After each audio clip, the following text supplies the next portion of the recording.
recording. There we go. And welcome everyone. I'm looking at the stop sign behind you, Maggie, on your mantle. And yeah.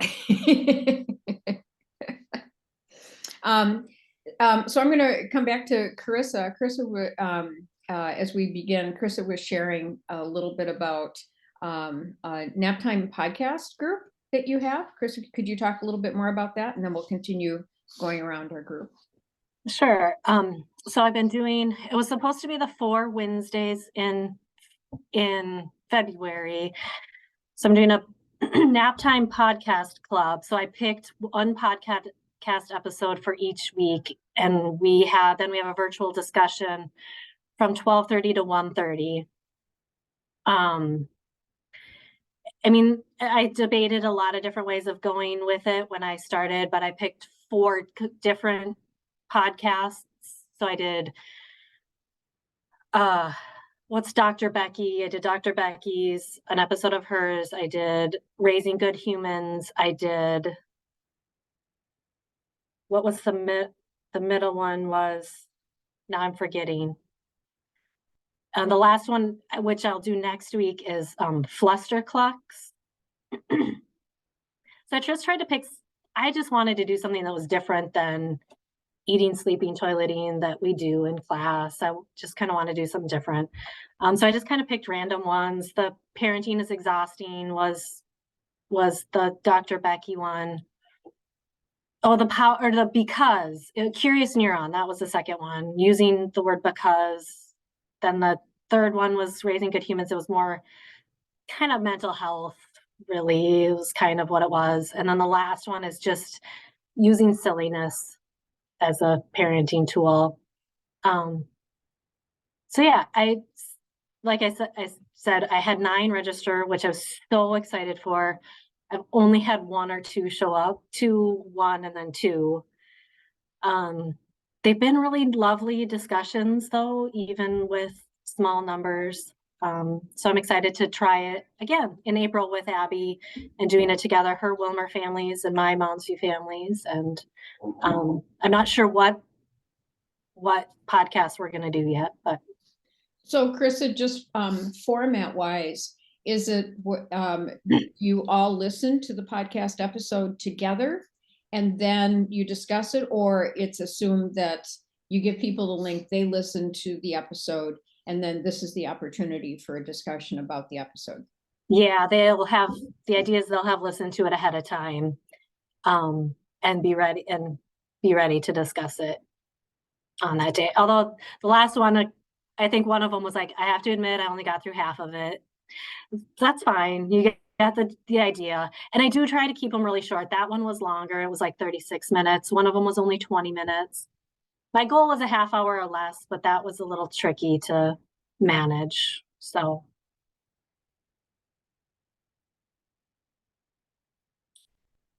Thanks. Is there anything you'd like to talk about today?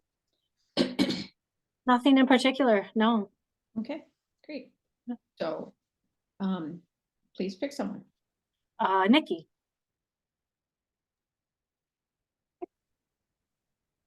Oh, you're audio. And it's not working? Now it is. Oh, it is. Okay. I'm Nikki, parent and family educator and home visitor in Robbinsdale. I don't have questions today. One highlight for us, or for me, was actually getting a little bit of extra time to work on a very small grant proposal that I hope could be granted for next school year. And the idea around it is having the contents to provide families, and I use the number 150, to create calm down kits in class. So like the Sterilite, or like a clear plastic bin, and some of the contents that we would be putting in it. I often do make and takes with the families with printed materials. But I was, in thinking about what is it that reduces barriers to, implementing practices in the home, I thought, let's just see if we can get this, because it would be an amazing thing if families could actually create this content within a classroom time. and take it home and then figure out if they want to use that or how they want to use it, like the actual bin or create basket or shelf or whatnot. But anyways, so that was one thing that I $2,500 is the small grant that I hope would be that we'll see what happens. I'll give you an update, I guess, in a number of months, but I am hopeful. And let's go to Jenny. Hello, I'm Jenny Carlin from East Central. I guess the only thing that's new is I had asked about marketing a few weeks ago for a Zoom class.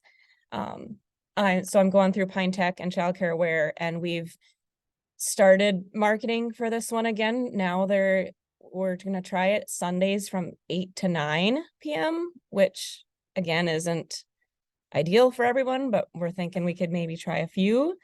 They're also pushing it to different CPS workers within the area. I know that's kind of like, that's not what the class was meant for, is that you have to take this class to, earn points for your case, but at the same time, it might draw in some people that could definitely use the discussion. So I could share that flyer with you guys as well. I was told to share it away because first they said I didn't have to have a minimum. The second round I had to have 6 and we couldn't do that. And now they're telling me we need to have 9 to run it. And so like we're upping it as we're still struggling to get anyone. So kind of some goods and kind of some struggles within that.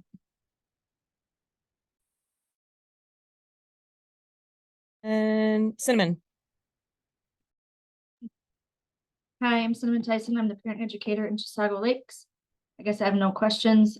Officially on spring break right now. Yay! We just start today, so yay, very exciting. But who's next? Ellen.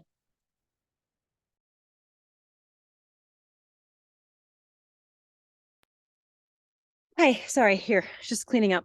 It's also first day of our spring registration today. It opened up this morning, and so I've got parents like, oh no, I didn't get in. I'm like, just get on the waiting list, it's okay. And people asking me questions and can I register for this class? So that's why I'm still here, not at home.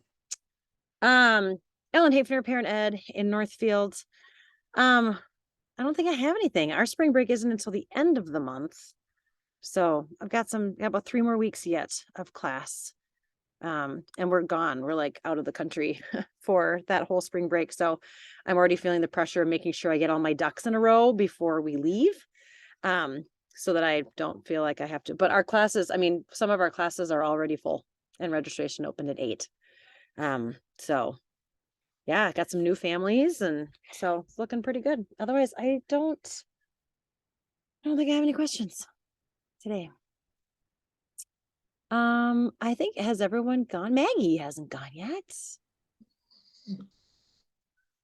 Hi, everybody. It's been a minute since I've been here, but I'm happy to be here. And I'm Maggie Beaupre DeYoung, and I work at the University of Minnesota in the Parent and Family Ed program. Used to work in Minneapolis Public Schools as a parent educator. Cinnamon, I don't think I've met you before.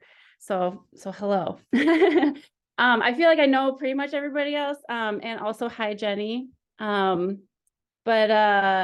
So I wanted to share a couple things, couple updates from the U. One of them is that very early stages, very early, but there in the governor's budget, there's a proposal for, and maybe y'all have seen it, but to help with early childhood teacher shortages across the state. And it specifically names early childhood and parent educators. So it's super exciting. It would be funding, to help with people who want to get their parent ed license. And again, it like specifically says early childhood and also parent ed, which is just like, yay, they did it. yeah, to help people with tuition. So, you know, we'll see what happens. Then I feel like the next steps are finding someone to champion that for us. But I just want to get the word out that it's there. And if anybody has any ideas, well, we're starting to contact people, but so it's not even a bill yet, Nikki. This is the thing. It's just like in the budget. So I think the next step is to make it a bill and someone and a senator take it along. So yeah, we're again, like Shannon and I are working to get this in the right hands and contacting Menafee and stuff like that. But I just like, we're so excited about it that I like wanted to share it as well. Just because the person who remains anonymous, who helped us get that in the budget, like nailed it in terms of language. So we hope it stays the same as well. But yeah, so there's that. And then the other thing, oh gosh, I can't remember. Oh, videos. That's what it was. I once upon a time was helping to organize peer fic videos. And then the school then school started and that fell off my radar, but I'm hoping to pick it back up again next summer. So I don't know if there's been further discussion to like organize those videos. You know, we have a graduate student who's working on compiling some lesson plans, just working towards like some of the professional development stuff. So if we can be working together, we'd love to. You know, we share those videos with our students. They're really helpful. But something that's on my mind with those videos is to make it easier to search what you're looking for. So if you're like, I want to learn about home visiting, that we pulls up the past videos but I feel like I'd have to watch every single one of them to know, because there's so much good stuff in every single one of them. So, but yeah, I will pick up again on like just laying out the YouTube. And I know people can just go to the YouTube channel, but yeah, anywho, that's all for me. So Maggie, that's fabulous. So I just discovered, I forget what I was doing on YouTube, but related to our channel or a playlist with this stuff. But you know, very often, and I haven't done it today, but like I'm gonna do it right now, but I'm gonna put on the closed captions. And but also you can, for anything that has been published, you can see the transcript and of it. And so one thing I might wonder if the graduate student wants to do, and it probably is pretty labor intensive, but it's certainly quicker than listening, right? Would be if there would be a way to download the transcript of a video and then maybe do a search for keywords. So that's actually what I would suggest first, is come up with your keywords and your list of categories. And then rather than creating them from the video content, right? And so, but have your keywords, because then you can organize within that. And then you can do a search within the transcript. So at the very least, the student could identify which episode talked about home visiting, which episode, right? And then, I mean, it's sort of like a table of contents in a way, right? Where you can have a book and you can have the table of contents and it'll say that attachment is talked about on page 96, but you don't know if it's a thorough discussion or it was just sort of a mention, right? But that might be a quick way of just going through the video transcript, and that you may even be able to download that to do a search through it. Yeah. Awesome, thanks. I know there is software when people do qualitative analysis of text, when they're doing what's called sentiment analysis, and they're looking for particular words. So anyway, I'm sure it's possible, but I really appreciate it because, you know, all the content, I mean, every time I load it up in another video, it'll say how many videos are in the playlist. And, you know, since we've been at this now, it'll be 3 years in May. Can you believe it? I know. And Cinnamon, I have to say, I think you were like one of our early people on this. And so, you know, like applause to Cinnamon for kicking us off. So anyway, but that's really exciting. And it's also really exciting to hear that there's that potential for resources, funding resources to help people get their license. But, and we can If talk about, anyone's interested in the where it is in the budget, I can send it to you. Okay, a quick question, just because you mentioned home visiting, I'm curious to know, for those of you who do universal home visiting, with families, what the resource is that you're using for intimate partner violence, if you've got a favorite thing that you're using.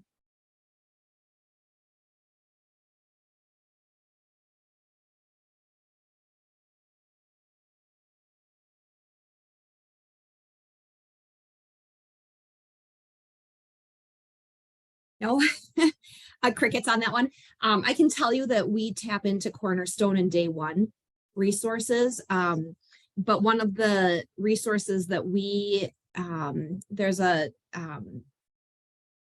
resource that is no longer at Safe Journey that had a really great handout because it was small.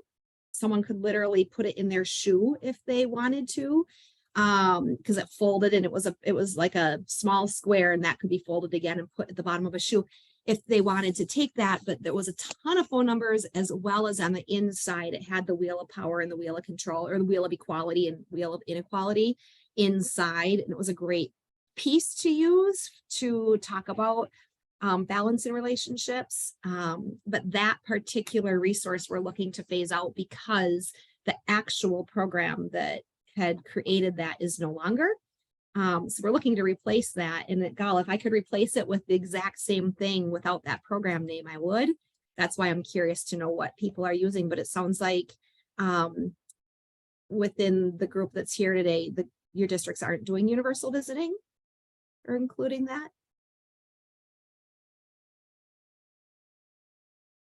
so Nikki, if I can ask, what is the difference between home visiting and universal home visiting? So for our district, we do, well, all of our visits are universal in terms of there's nothing that makes it, you know, there's qualifications or anything like that, but many programs that we refer to, there's going to be qualifiers. But we are part of the HUG provider area in the Northwest Metro here. And so we've got visits that we specifically have HUG kits or bags of information, and kind of some gift items along the lines of many different topics. So those bags, we bring those out to all families that are either prenatal or birth through age 2. And that's like when I say universal program, because we're seeking to meet everyone and anyone who wants to visit in a school district that is fitting with that age category. But then we offer the other visits that are ages like 3 through 3rd grade, or the birth to 3rd grade alignment piece. And those usually have more specific, they've come to us for various reasons, whether it was challenging behavior, they came to us screening with the high ASQSC2, or the classroom teachers who have spoken to parents who are indicating, yes, we would love to collaborate. So yeah, that's just a little background on visiting.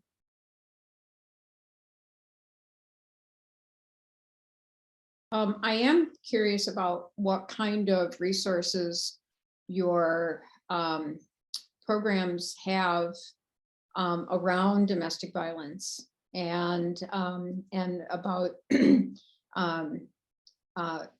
child abuse, but in terms of being a mandated reporter, being open about that with parents,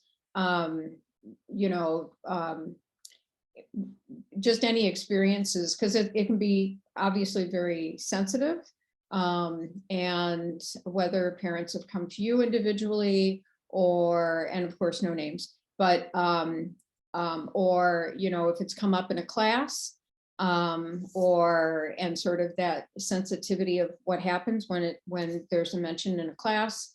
I'm just curious because it is a challenging issue, and I would say in academia about, the closest we get is that sensitivity if a student reveals something in a paper, right? And then what we do about it, or if we have a one-on-one conversation and it comes up. I think the majority of students, at least in my classes, have, it's not a topic that they feel comfortable bringing up in a large group. So we haven't dealt with it like that.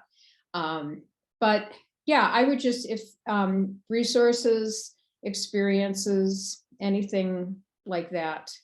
Oh, and Nikki.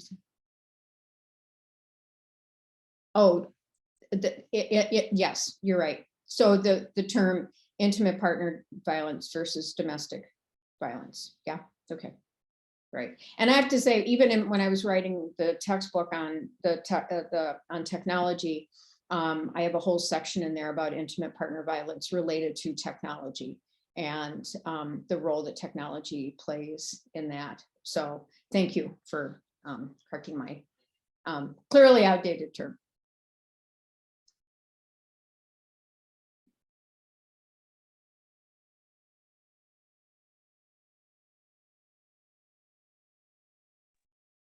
I mean, when this would come up when I was a parent educator, it was really tricky. Just in terms of like trying to figure out what my role was in supporting them, of talking about self-care and like how that impacts themselves as a parent and their child, but like feeling like maybe the next step would be to talk to, like a therapist or something.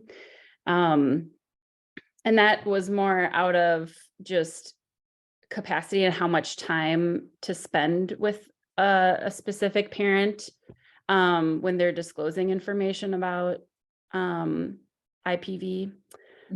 So I don't know how others feel about that, but that's definitely one of those topics that it just gets tricky as a parent educator in terms of what your role is. Well, and I mentioned a couple, I talked about it. I don't know. I posted about it online on the peers group. I mean, on Facebook, and then I talked about it because it really made me mad. I have a mom, and actually she just talked to me today. That's why I'm running a little late today, that her boyfriend, he's just kind of a jerk. He yells at her, he calls her a bitch, when she's mad, and she's dealing with a really traumatic birth, from her little guy 4 months ago. And she's just struggles with depression and anxiety as well. And she's also still grieving the death of her sister, who committed suicide 2 years ago, and she's helping raise her niece. So we're talking, this family is tapped out. And I asked a couple months ago, like, this family is a mess. And they get upset when their niece calls her mom instead of auntie. And I was like, what are some resources? And people are like, therapy. This family cannot afford therapy. I scrounged up $300 from her class because her credit card was declined in the hospital when her son was in the NICU. This is not a family that can afford therapy. It is not a family that is going to seek out therapy. So I think we have to be really careful throwing around first of all, waiting lists are 4 and 5 and 6 miles, that's how I feel, months long. So, I think if we know a family has resources for therapy, I think that's always what I do too, Maggie, right? Like, I'm always like, yeah, this is like, I really want you to seek therapy, but we have to be careful to not assume that everybody can do it, or that everyone can afford to do it. I mean, this family is barely holding on. They can't do therapy. They have no money for it, which is pathetic too. Like, wouldn't it be nice if they did have the money? And I don't know how many therapists take medical assistance. That's all they have. But anyway, I just think, and then I did get some good resources. There's a center up in the cities that helps with grief and loss. I know. Next chapter, next step, next. Does anyone know what I'm talking about? I'll find it. I'll find what it is. But then today, I just said, can he get help? And she says, well, his mom said she'll work on getting him help, which is great. That's it. Day one services. Thank you, Nikki. That's useful, right? But anyway, therapy is great, but it's not going to work for everybody. And Yeah. families in crisis just can't access it. Ellen, they were just talking about on the news this morning how there's just like in there's a teacher shortage, there's a mental health professional shortage. And they said like since the pandemic, it's gotten better with like virtual mental health, but that's still, yeah.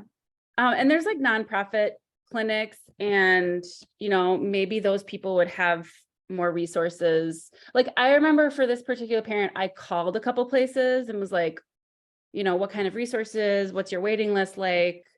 But I guess like my point is just that always the theme of like what our role is, and we're always going outside of that role or like the boundaries of that. And some people are able to do it. Some people are able to like take the time and sit down and like, so I feel like with home visiting, you might be able to do it, but I don't know, but some people aren't. Like we have a student at the U of M right now that she's the only home visitor. So it's like capacity wise too. So it's just a balance what you do, but it's so hard because you want to say you need therapy, your family needs therapy, and you just know that it's exactly what they need, and it's just not going to happen. It's just so hard. And then they just struggle and struggle and struggle. And then it just sucks. It just sucks. So as you're talking about therapy, I'm thinking about all the, like through day one and the organizations that will partner the families with advocates, right? So they'll have their own advocate, and many of them have like visiting angels or like guiding. I mean, like people who have had experiences that they're just like willing to talk. And sometimes those pieces, families can find helpful. So just being, when I hear you say, Maggie, too, like where are the lines between what we do and where do we begin and end, and another field picks up, right? That I really feel like we're liaisons, right? We're the liaison and we're the exploration.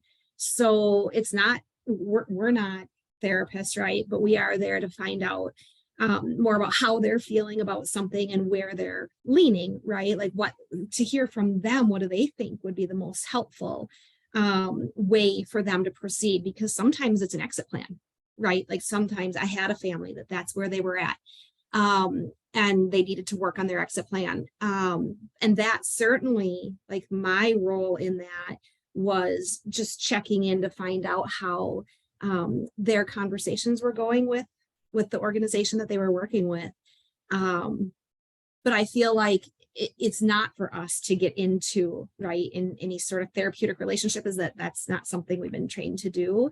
But I kind of wonder too, it kind of begs the question, because a lot of when you talk about like time and capacity and, people who have a huge caseload, that perhaps having a shared repository of like, where are people, like what are the resources that a specific area, right? Because the resources are different in different areas, if that exists, and what are the resources that those visitors are using and tapping into, and is that being shared widely? Those are things that I think could be helpful, especially for PEs who are coming into their practice, who may feel more overwhelmed by some of these situations because they wonder, what's my role in this? And even where would I connect them, right? And so there'd be a lot of maybe angst on the part of the support that the PE could provide there.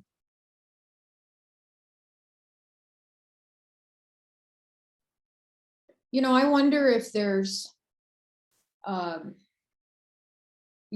maybe like I have my professional development brain on, but, very oftentimes in practice, things come up and then it's just like, well, how do I, like, for instance, this example, right? And then how do I handle this? And then you run into this, not my role, but how do I handle this? But it's not my role, right? And I wonder if it would be I just have often found sort of that confidence of, I know what I'm going to say when I run into something that I am not skilled to handle, right? And then I can tailor it, but if it's, and especially when you deal one-on-one with a lot of student issues, you know, it's that compassionate response, but it's also bounded. And you let them know, I'm not in a position that I can help you, although I feel very sorry that you're going through this right now or whatever. And I mean, so I guess what I'm getting at is like if we were to make a list, and I think since Maggie's here too, I think about new parenting educators who like, what are those areas that they're going to run into that you know, like a intimate partner violence, or, you know, where they can be sort of caught off guard. But if they had the confidence of knowing, not my area, right, and then this is how I handle it. So what are those areas outside of like intimate partner violence that you would run into as a parenting educator, that again, it's not your role, and but you're not leaving the family like hanging? I would say traumatic birth.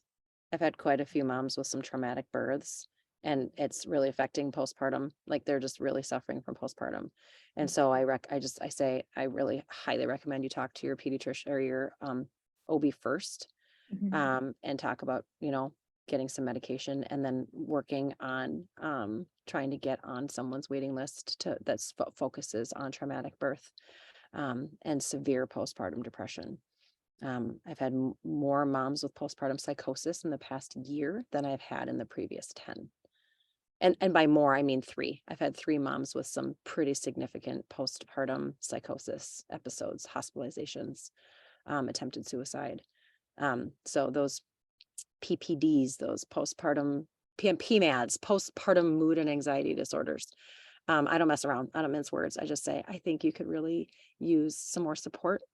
And I think it would be really great for you to reach out. So.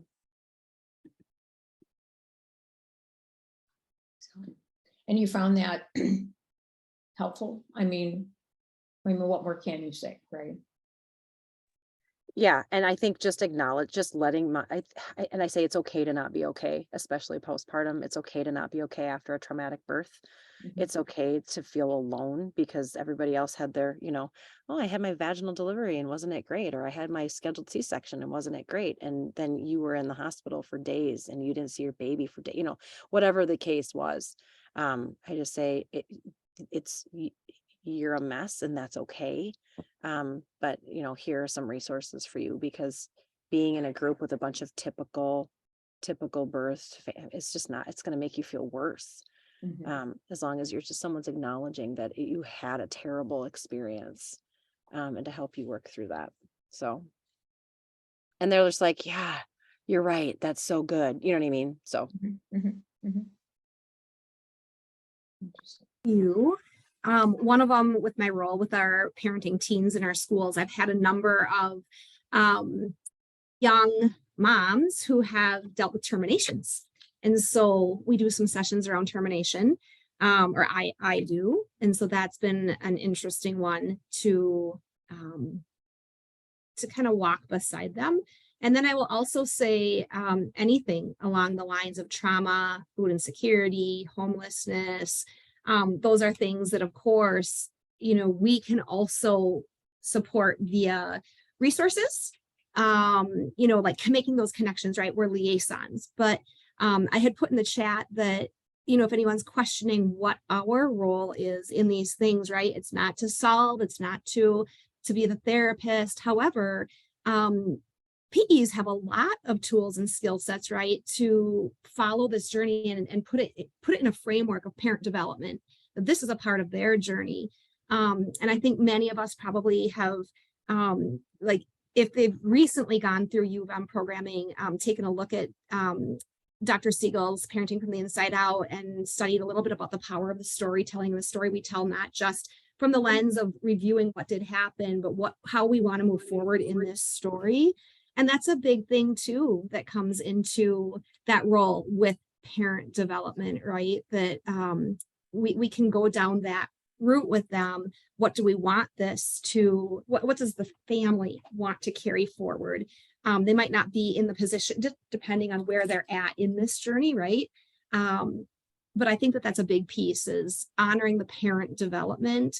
There is a role, and it's a really, really important one. So I don't want anyone listening to feel like we get into these situations and we are out. Like it's not our skill set, because certainly the things that aren't our skill set, we recognize what that is and we refer.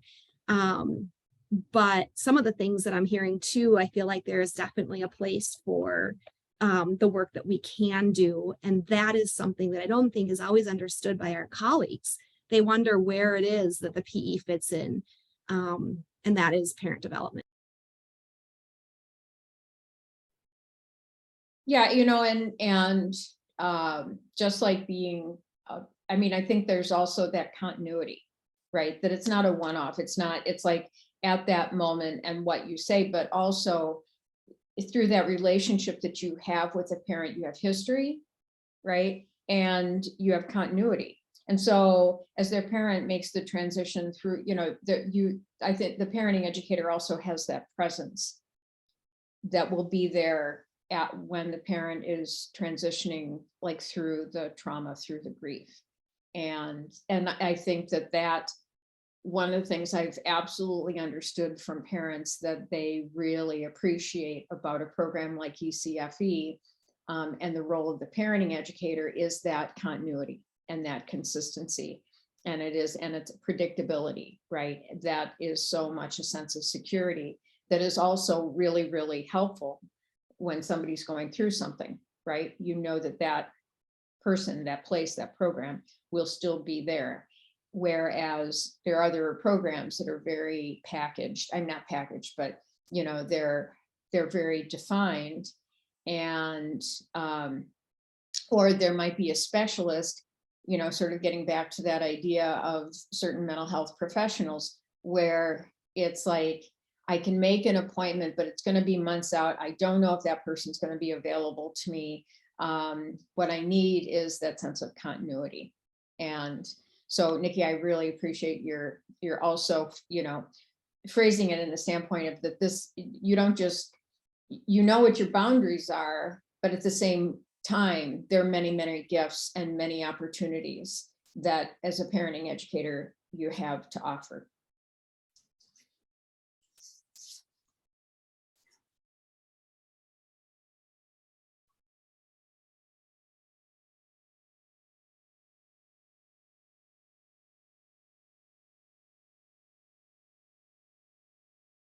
And then so going along with that, then I think about the group dynamic, right? And so there's like what you can say to the parent individually, but one of the fears sometimes I've had with groups is, oh my God, what if somebody else though says something, that is painful, or that is, and of course you can't control it, right? But there's just that, when it's just you and the person, there is that element of, I'm attuned with this person, right? I know this person, they know me, I can reflect, and we can have this meaningful time in a way that I can, but when there's a group, right? When you're facilitating a group, and then it's what somebody says isn't helpful, or it's making things worse, or whatever. I mean, so what do you do in that situation of having,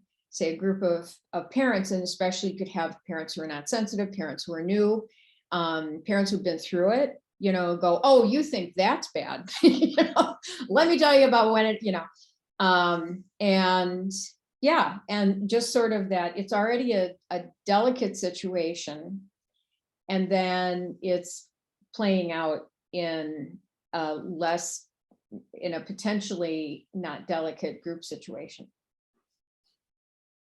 I was just laughing because it just brought up an example of this, of a parent who was, who disclosed during parent ed time that like basically her ex-partner, so like co-parent partner, but not together anymore, like just straight manipulation and like emotional abuse. And so she disclosed that, and then some of the other parents, at first they didn't say anything, and then like a couple parents were like, oh, you should just stop talking to him. Oh no, you should just stop, and it's like I was like, like I don't what do I do now? Because it was like, I don't know if we should just be giving this person advice on their personal life without knowing the full context. So yeah, that was just, it made me think of that example. But I actually think what I did was just let it all play out so that the parents could just like provide like this, everyone could speak about it. And then at the end, follow up with the parent and just be like, how you doing? Are we okay? And I think I ended up referring her to our home visiting program of just like, if you want to, speak with one of our home visitors. And she did that. But yeah.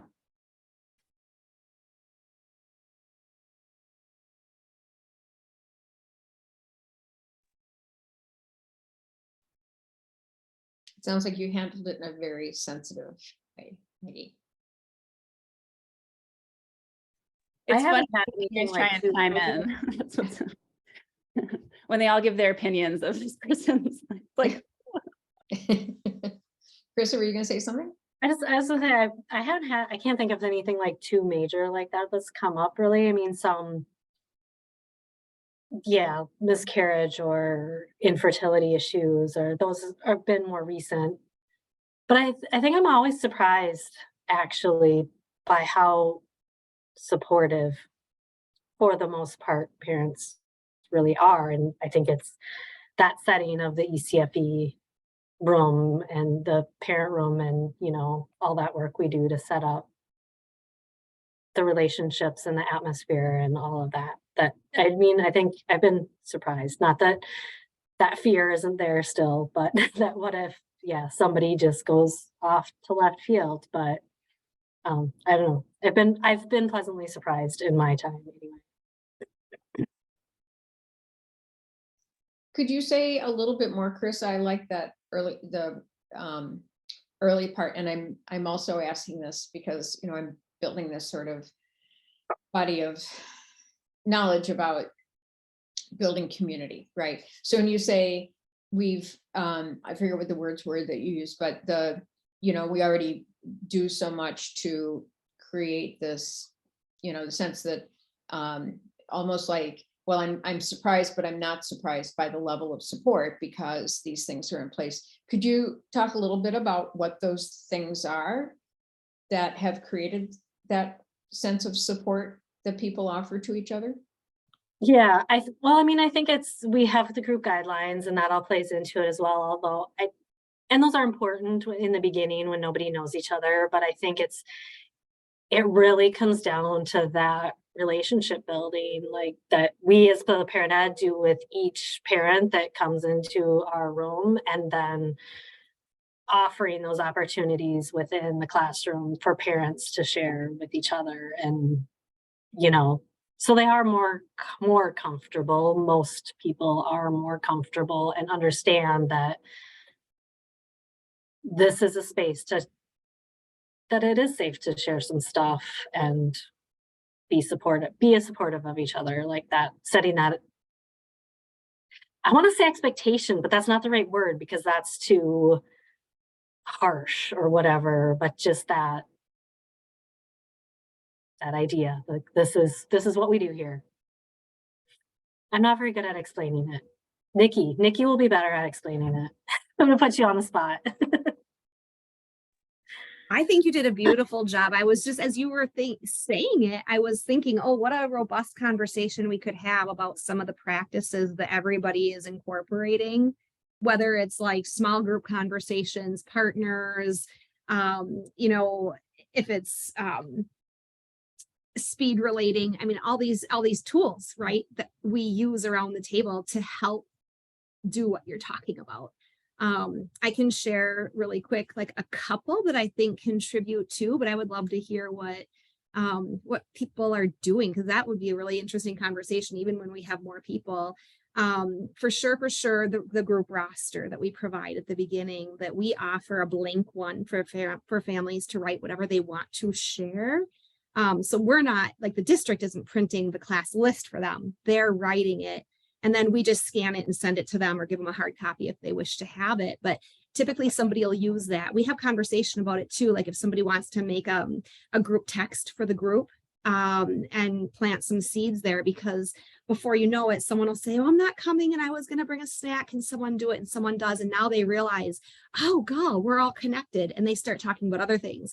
Heads up, we're not coming today. Can you share that with the, like they're telling everybody and not just the PE, or someone's telling us, oh, yeah, they put it in the group text.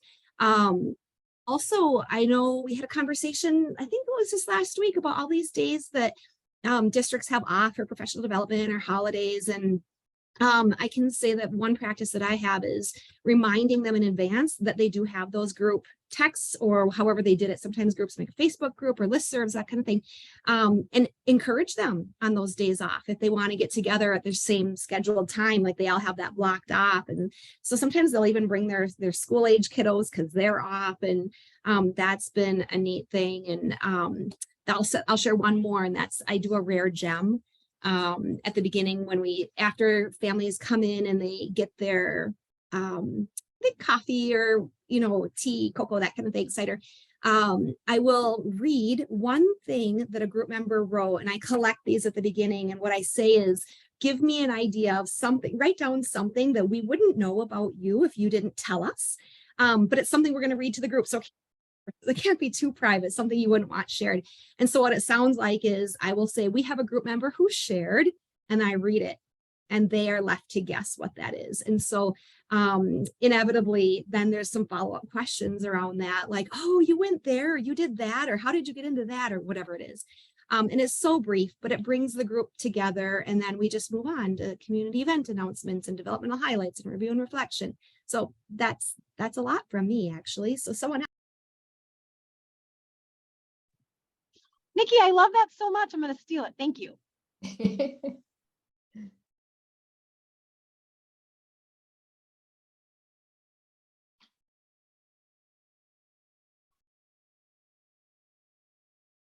Other community building processes, because I will open up next week with that, because I would love to hear what everybody does, I mean. And Susan, I've talked about it before, but I talk about gold star parenting moments. Yep. And I let parents share where they really rocked it in the week. It's like kind of like a braggy moment. Like, I was so awesome for 5 minutes because I did this one thing, you know what I mean? And parents kind of laugh about it, but sometimes it's really tiny. Mm-hmm. And sometimes it's awesome. But what it does is it encourages them to really look for the bright spots. And since I've started doing that, they will just be like, can I share a gold star parenting moment? And then, but what it also does is it builds community.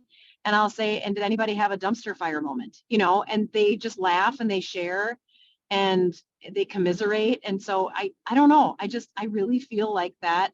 How did you really rock it this week really helps them look for the good. And it has built much better community in all of my classes.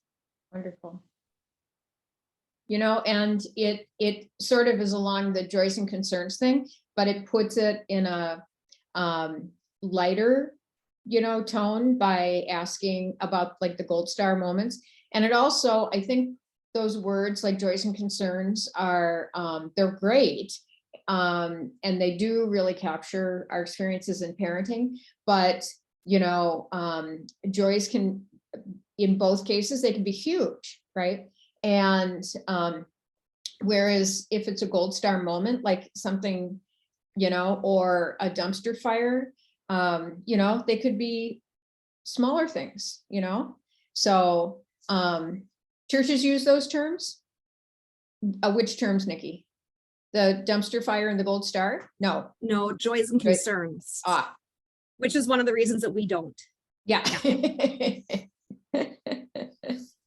Wait, Nikki, Can I sorry, ask, so you like have parents write these at the beginning of the year and then share them with you and you just kind of pick one each week throughout the rest of the year? Is that how you do it? I do it at the beginning of a semester and they look like this. They're just tiny. Okay. You know, and I write the date on them so that I know like when I read something so that I don't go back to it and try to do it again. But if I'm running low, if I only have a few, depending on, because we have like 34, 36 weeks or I don't know, it's a lot of weeks. So sometimes I need more. And so they just, when they come, they'll see them around the table and I'll let them know I need some more. Cute. It's like that. It's sort of like streamlining two truths and a lie. Or, you know, that you can just like, yeah. I love that. Well, we'll definitely talk about these next week. And I'm going to have my notepad out, or maybe we'll do something fun. We'll do like a jam board or, something like that people can write them down. So, because that's the kind of thing, like the list of icebreakers, that kind of thing, that, you do stuff enough and then sometimes you just want new ideas, right? Or you try stuff with a group that worked with other groups and then you have a new one and it's just like, nah, not working, So, and also, as you all mentioned too, about the use of technology, I really appreciate that because it is the way that a lot of people do connect and sort of connect as groups. It's more efficient and things like that. And doesn't mean it's for everybody, right? But it is just one more thing to consider. So great. Miss Ellen, I don't think we will see you next week then, correct? If you are. Oh, no, we're not leaving till the 25th. Our spring break, no, Okay. we don't, yeah. Spring break is a long ways away from me yet. So I'll see you you're stuck with me for another few weeks. Haha. Darn, this close to getting written. No, I'm kidding. No, it's good. So good. Well, because I'm sure you, I'm sure you have lots of wonderful community building things in addition to your Gold Star parenting moments. All right. Well, great. Well, then we will see everybody next week on the 10th. Ooh, it's March already. So we'll see everybody next week on the 10th. And I really, really, really appreciate all of you taking your time today because it's very supportive and great information. And I absolutely can tell you that people are watching the videos that we record. So your words have life beyond the hour. So, all right, everybody, I'll see you next week.